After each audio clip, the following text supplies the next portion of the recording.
When this Coast Guard spots movement on a remote island, he takes a closer look and can't help but scream, "God, no." Lieutenant Riley Beecher had seen his fair share of tense situations during his decade-long career with the U.S. Coast Guard, but today was supposed to be different.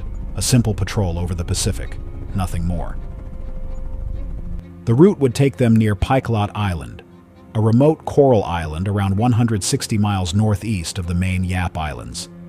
Known for its untouched beauty and isolation, the island rarely saw visitors. As Riley adjusted his course slightly, the aircraft glided over the desolate stretch of land. He stared down at the pristine white sands, a thin line separating sea and sky. Then something caught his eye, a flicker of movement, almost imperceptible against the backdrop of trees. At first, Riley dismissed it, thinking it might just be a trick of the light or a stray bird. But as they hovered closer to the shore, Riley's gaze fell on the sand just beyond the tree line. There, carved into the pristine white beach in large, desperate letters, was a huge SOS scrawled in the sand. "Look at that?" Riley's voice sharpened as he pointed to his co-pilot, Lieutenant Justin Daughtry. "An SOS. Someone's in trouble down there." Justin's eyes went wide as he leaned in, taking in the scene. That's no casual message. They're stranded, or worse. Riley adjusted the controls, slowing the chopper as they circled lower. "We'll radio this in and get rescue teams mobilized. But let's get eyes on the situation ourselves first. See if we can spot who we're dealing with." Justin nodded, already reaching for the radio. As the aircraft dipped lower, the movement that had caught Riley's eyes became more defined. Near the center of the island, he saw something unmistakable. People. "Guy, take a look at this!" Riley called out to Justin as his pulse quickened, a knot forming in his stomach. "There shouldn't be anyone out here," he said. Pikelot Island is supposed to be uninhabited. As they flew closer, Riley's heart dropped. 3 figures on the island were waving frantically, their emaciated forms clear even from the air. Their gestures were desperate, full of a raw urgency that made Riley's skin crawl. A boat was drawn up on the sand.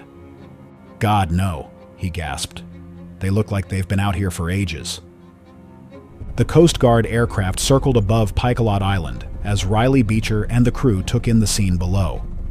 The 3 castaways, a woman and 2 men, were frantically waving, desperately trying to catch the attention of their unexpected visitors. From above, their thin frames and tattered clothing made it clear that these people had been stranded for a long time. Riley's initial shock was replaced by an overwhelming sense of urgency. The castaways needed help, and they needed it fast. As Riley lowered the aircraft for a closer look, the situation on the ground grew more unsettling. The island's flat, sandy surface offered little in the way of protection from the elements, and the dense palm fronds at the center suggested the only shelter they had was a makeshift hut pieced together with whatever debris had washed ashore. It was a place no human being was meant to stay for long. "We need to get them off this island now," Riley said, determination hardening his voice. "Their condition doesn't look good."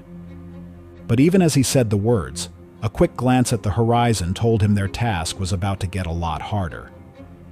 The once clear skies over the ocean had grown darker in the past half hour, and Riley could see the unmistakable signs of an approaching storm. Ominous clouds were gathering, their blackened forms expanding rapidly as they moved closer, bringing with them gusts of wind that rocked the aircraft. Justin, the co-pilot, noticed the change as well. "Riley, we've got trouble coming in from the southwest," he said, checking the weather radar. "There's a fast-moving storm front. Looks like it could be severe." Riley's jaw tightened. "How long do we have?" he asked, though the answer was already forming in his mind. Justin scanned the instruments and adjusted the radar's range. "We've got maybe 30 minutes before it hits. If we stay much longer, we'll be caught right in the middle of it." His expression was grim. "It's moving faster than expected." Riley gripped the controls tightly, his thoughts racing. There was no question that the castaways needed urgent help, but conducting a rescue under worsening weather conditions would be dangerous, both for the crew and the stranded people below. The strong winds already pushing against the aircraft would make lowering a winch difficult, if not impossible. And with the approaching storm, the waves around the island were swelling, making a water landing out of the question. The helicopter support they would need for a safe rescue couldn't be dispatched into such conditions either. "Drop a radio and emergency supplies," Riley ordered. "We need to get them stabilized until we can come back." The crew quickly prepared a package with food, water, medical supplies, and a two-way radio, bundling it securely to withstand the drop. Riley circled the aircraft, bringing it to a low hover above a flat section of the island, and the crew released the bundle. It hit the sand a short distance from the castaways, who rushed forward to collect it. As the three figures ripped open the package, a voice crackled over the radio. "Can you hear us?" Riley said into his microphone, anxiety coursing through him. The reply came, faint and trembling. "We hear you. Thank you. Please help us." "We're the U.S. Coast Guard," Riley said, keeping his voice steady despite the urgency pressing on his chest. "We're here to help, but we've got bad weather rolling in. We have to return to base, but we'll be back for you as soon as the storm passes. We've dropped emergency supplies to get you through the night: food, water, and a medical kit." The silence that followed was punctuated by static. Then the same voice came back, fraught with desperation. "No, don't leave us. Please. We've been here for 33 days, eating whatever we can catch. Rats, conches, and drinking rainwater. But Rita's blood sugar is very low. We need help, please." Riley swallowed, a knot of guilt forming in his stomach. "We have no choice," he said, his voice strained.